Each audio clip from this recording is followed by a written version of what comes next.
السماء فيكم وإمامكم منكم رواه البيهقي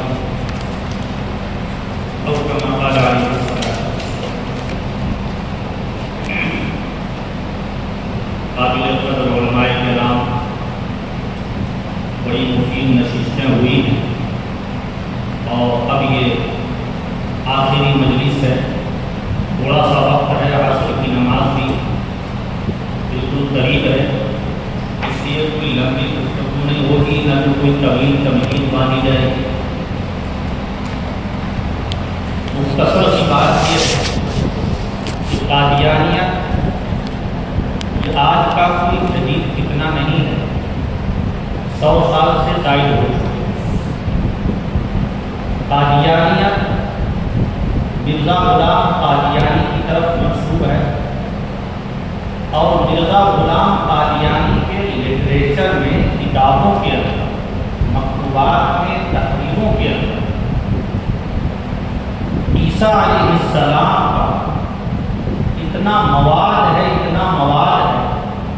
ان کے تعلق سے گھما پھرا کر کے اتنی باتیں کی گئی ہے کہ یہ صاحب نظر کا کہنا ہے کہ اگر اس کے لٹریچر سے مسئلہ عیسیٰ کو نکال دیا جائے تو اس کی کتابیں ختم ہو جائیں.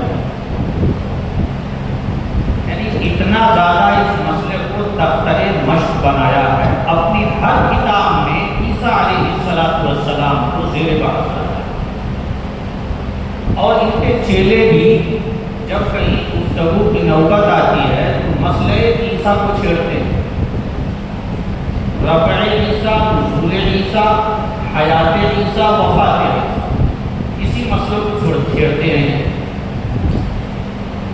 ہم اگر کچھ باتیں بہت عام فہم سی باتیں یاد رکھیں اور نوٹ رکھیں تو عیسیٰ علیہ السلام کے مسئلے میں یہ الجھا نہیں سکتے.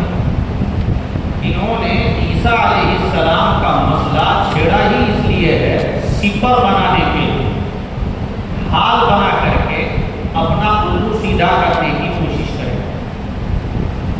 علمی باتیں ہوتی ہیں، قرآنی آیات یہ پیش کرتے ہیں، پھر اس کا اپنا معنی بیان کرتے ہیں، اس کا مطلب بیان کرتے ہیں. ہماری طرف سے جوابات دیے جاتے ہیں، پھر وہ اس پر جرح کرتے ہیں، ہماری طرف سے جوابات تیار کیے جاتے ہیں. تو یہ ایک لمبی بحث شروع ہو جاتی ہے اور نتیجہ ہاتھ میں نہیں آتا.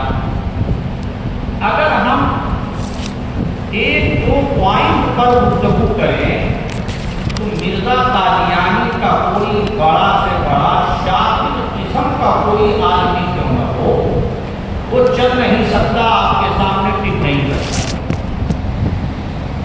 ابھی لندن میں جو مناظرہ ہوا ہے تو آپ حضرات نے سنا ہی ہوگا، دیکھا ہی ہوگا.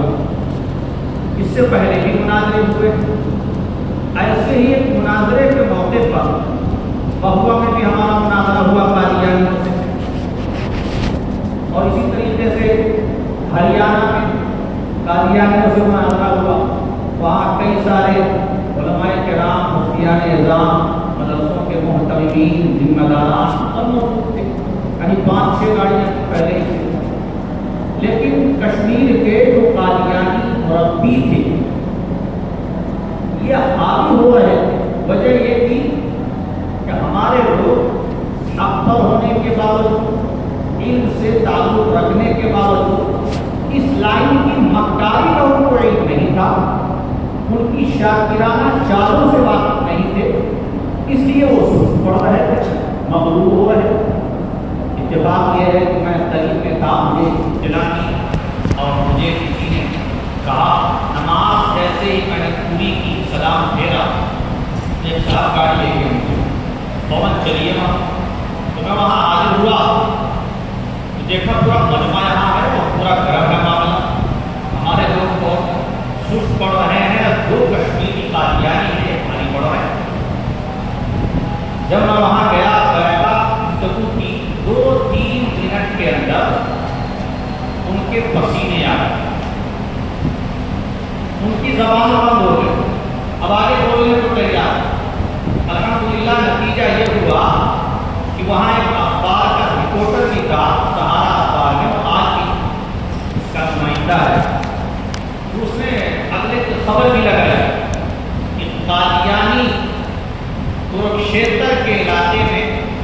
گفتگو کر رہے تھے اور مولانا کی ایک بات کا بھی جواب نہیں دیتے. اچھا وہ سالانہ جو ان کا میلہ ہوتا ہے قادیان میں دسمبر کے آخری دنوں میں، تو وہاں جانے کے لیے لوگوں کو تیار بھی کر چکے ہیں. وہاں لے جاتے ہیں، کمبل بھی دیتے ہیں، اور لوگ اس کو اپنی طرف سے نوازشات کرتے ہیں. تو ان کا اپنا روٹین کا معاملہ ہے، اور اس طریقے سے وزارت دے کر کے بڑھاتے پھسلاتے ہیں. تو وہ جانے کے لیے تیار تھے سب، الحمدللہ رک گئے. یہ بڑی کامیابی. جو وہاں جانے والے تھے وہ رک گئے. دوسرے کہ جو لوگ موجود تھے ان کو سمجھ میں آ گیا ان کے پاس ہے کچھ نہیں، یہ تو صرف نہ جاننے کی وجہ سے اور اپنی شاکرانہ عیارانہ چالوں کی وجہ سے یہ بولتے جا رہے تھے، اور اب یہ سوال کر رہے ہیں تو جواب بھی ان کے پاس نہیں. ایک وہ باتیں آپ کے سامنے میں پیش کر، یہ حیات عیسیٰ، وفات عیسیٰ یا ختم نبوت، اجرائے نبوت، اس پر زیادہ گفتگو کرنا پسند کرتے ہیں. ہم کہتے ہیں کہ اگر تم لوگ اس موضوع پر گفتگو کرنا چاہتے ہو تو ہماری طرف سے بھی دو عنوان ہوں گے، دو نکات ہوں گے، ان پر بھی تمہیں گفتگو کرنی پڑے گی. وہ دو نکات کیا ہیں؟ ایک تو یہ عنوان ہوگا کہ مرزا غلام قادیانی پاخانہ کھاتا تھا کہ نہیں کھاتا. دوسرا عنوان ہوگا مرزا غلام قادیانی کنجر تھا کہ نہیں تھا. ہم مدعی ہوں گے، ہم دعویٰ کریں گے مرزا غلام قادیانی کوہ کھاتا تھا، نجاست کھاتا تھا. تم کہو کہ نہیں کھاتا. اب وہ کہنے لگے کہ کیا عنوان ہوا ہے؟ نے کہا بھائی عنوان اختیار کرنے کا حق تم نے دیا ہے، تم بھی اپنی مرضی سے عنوان اختیار کر رہے ہو. عیسیٰ علیہ السلام کو تختہ مشق بنانے کے لیے بہت اچھا تم نے عنوان ڈھونڈ رکھا ہے، تو کیا ہمارے پاس اختیار ہے تو ہم اپنی پسند کا عنوان نہیں رکھیں گے؟ تم اگر یہ عنوان رکھ رہے ہو تو ہمیں بھی پورا اختیار ہے، حق ہے، ہم بھی عنوان رکھیں گے. ثابت کرو کہ نہیں کھاتا تو ہم ثابت کریں گے نہیں کھاتا. یعنی سننے میں، دیکھنے میں یہ بڑا عجیب سا لگتا ہے، لیکن کیا کیا جائے؟ ختم نبوت کا انکار تو معمولی مسئلہ ہے. کیا اس پر گفتگو کرنا احاطہ حق و ابطال باطل کے لیے، تختہ مشق بنانے کے لیے ہم اتنے بیوقوف ہیں کہ جو کچھ کہتے جائیں ہم اس کو ایکسپٹ کرتے جائیں، قبول کرتے جائیں؟ اصل کیا ہے؟ پبلک کو سنبھالنا، سامعین کو مشکوک ہونے سے بچانا، متاثر ہونے سے بچانا، اور ایسے ہی موضوعات پر ان کو خاموش کیا جا سکتا. اب ایک عنوان تو یہ کہ مرزا غلام کھاتا تھا کہ نہیں کھاتا. اس عنوان پر کچھ مواد پیش کرنے سے پہلے آپ کا ذہن یہ بھی صاف کرنا ہے کہ اہل باطل کا بطلان ظاہر کرنے کے لیے اللہ تعالی باطل کے اندر ہی ایسے مواد رکھوا دیتا ہے اور ایسے سامان فراہم کروا دیتا ہے کہ باطل کی تباہی کے لیے وہ مواد ہی کافی ہوتے ہیں، اور گویا کہ ان کی تباہی اپنے ہاتھوں ہی ہو جاتی ہے، اور ان کے گھر کے چراغ ہی سے آگ لگ جاتی ہے. جن کے ببولے جب سینے کے داغ سے اس گھر کو آگ لگ گئی، گھر کے چراغ سے. اس میں فائدہ کیا ہوگا؟ ہم قرآن آیات کو پیش نہیں کریں گے مباحثے کے اندر، سمجھانے کے لیے وہ مسئلہ الگ ہو گیا، لیکن جو گفتگو ہوگی ایسے موقع پر کیا ہوگا؟ ہم قرآن آیات اس وقت نہ پیش کریں، احادیث رسول اس وقت نہ پیش کریں. مرزائی لٹریچر میں اتنے افواد ہیں، اتنے بکواسات ہیں، اور اتنی زیادہ فخر کی گنج کی باتیں ہیں کہ ان سے اصول نکالے جائیں، ان اصولوں کو سامنے رکھ کر کے گفتگو کی جائے تو مرزائیت میں ایک منٹ بھی ٹکنے کی دم نہیں. اب یہ عنوان مرزا کو کھاتا تھا کہ مرزا غلام قادیانی نے لکھا ہے جھوٹ بولنا کوہ کھانا، کوہ یعنی پاخانہ، جھوٹ بولنا، پاخانہ کھانا یہ خود مرزا قادیانی کا اقرار ہے، وہ خود کہہ رہا ہے تکلف سے جھوٹ بولنا نجاست یعنی پیغانہ کھانا، جھوٹ بولنا مرتد ہونے سے کم نہیں۔ مرزا قادیانی کی کتاب ہے خزائن، خزائن کے اندر یہ مرزا نے اصول لکھ رکھے ہیں کہ جھوٹ کی قباحت کیا ہے، جھوٹ کی شناعت کیا ہے، جھوٹ کتنی بری چیز ہے۔ تو اس سلسلے میں اس نے یہ بات کی کہ جھوٹ بولنا مرتد ہونے سے کم نہیں، جھوٹ بولنا خوب کھانا ہے۔ اب اس کا یہ اصول سامنے آ گیا۔ اب آپ دیکھیے مرزا غلام قادیانی نے جھوٹ بولا کہ نہیں بولا، اس کی زندگی کٹورے۔ مرزا غلام قادیانی نے جگہ لکھا کہ 3 شہروں کا نام اعزاز کے ساتھ قرآن کریم میں درج، 3 شہروں کا نام اعزاز کے ساتھ قرآن کریم میں درج۔ نمبر 1 مکہ، نمبر 2 مدینہ اور نمبر 3 قادیان۔ مکہ، مدینہ اور قادیان 3 شہروں کے نام۔ اب آپ سے میں کہتا ہوں کہ مرزا غلام قادیانی نے دعویٰ کیا کہ قرآن پاک کے اندر قادیان کا بھی نام ہے، مکہ مدینے کا تو ہے۔ اب آپ پوچھیے بسم اللہ کی با سے لے کر والناس کی سین تک پورے 30 باروں کو ہماریے ورق پلٹیے، صورتوں کو تلاش کیجیے، آیت پر ہاتھ رکھیے، انگلی رکھیے، نشاندہی کر کے بتائیے کہ قادیان کا نام کہاں ہے۔ اور یہ ایسی عام فہم بات ہے کہ کسی موٹے دماغ کے آدمی کو بھی سمجھانے کی ضرورت نہیں ہوئی۔ اور یہ کوئی بخاری شریف کا حوالہ بھی نہیں ہے کہ کہیں بڑے مدرسے میں جانا پڑے گا، دور حدیث کی تاریخ کو دیکھنا پڑے گا کہ وہاں دستیاب ہوئی کتاب۔ قرآن ہر گھر میں موجود، ہر محلے کے اندر موجود۔ قرآن آئیے سامنے رکھ کر کے کہیے تم دکھاؤ کہ قادیان کا نام قرآن پاک میں کس بارے میں؟ ہم دکھا نہیں پائیں۔ جب دکھا نہیں پائیں گے تو مرزا کا جھوٹ ثابت ہو جائے گا۔ جب جھوٹ ثابت ہو گیا تو اس کا اصول اسی میں پھر ہو جائے گا کہ جھوٹ بولنا مرتد ہونے سے کم نہیں، جھوٹ بولنا رکانا ہے۔ اب بتاؤ مرزا خود اپنے اصول کی روشنی میں مرتد ہوا کہ نہیں ہوا؟ کوئی آیت ہم نے پڑھی، کوئی حدیث ہم نے پڑھی؟ نہ کوئی حدیث پڑھنے کی ضرورت، نہ کوئی آیت پڑھنے کی ضرورت۔ اس کا اصول اس کے منہ پہ مار دیجیے، اس کا جھوٹ اس کے سامنے پیش کر دیجیے، رنگے ہاتھوں پکڑا ہے۔ جھوٹ بول کر کے مرتد بھی ہوا اور جھوٹ بول کر کے کھانے والا بھی ہوا۔ یہ ایسی آسان بات ہے کہ کوئی چھوٹا بچہ ہو وہ کوئی سمجھ جائے۔ اس کو کہتے ہیں انہی کا جوتا، انہی کا گھر اور انہی کے سر پہ لگاؤ گا۔ تو قرآن تختہ مشق ہونے سے بچ گیا، حدیث تختہ مشق ہونے سے بچ گئی۔ جو کچھ نقصان ہوگا وہ قادیانیوں کا اپنا نقصان ہوگا، ان کے گھر کی دیواریں ٹوٹیں گی، ان کا اپنا خسارہ ہوگا۔ ہمارا اسلامی لٹریچر بالکل محفوظ، انہی کے مطلب کی کہہ رہا ہوں، زبان میری ہے بات کی، انہی کی محفل سنوارتا ہوں، چراغ میرا ہے رات کی۔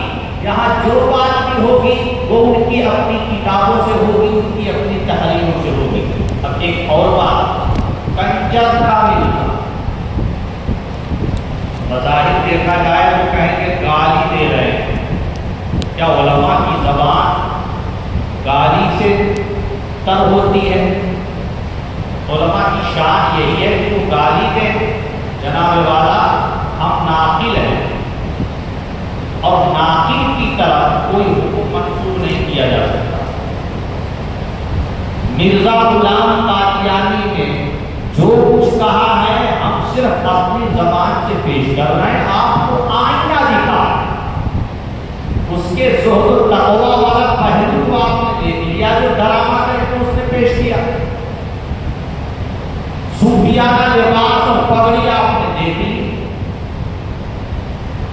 اور قرآن حدیث کا حوالہ آپ نے دیکھ لیا، سمجھ لیا کہ ایک اسلامی آدمی مسلمان آدمی، مگر اس میں بھی یہ پہلو ہے، اس پر نظر کر نہیں جاتی۔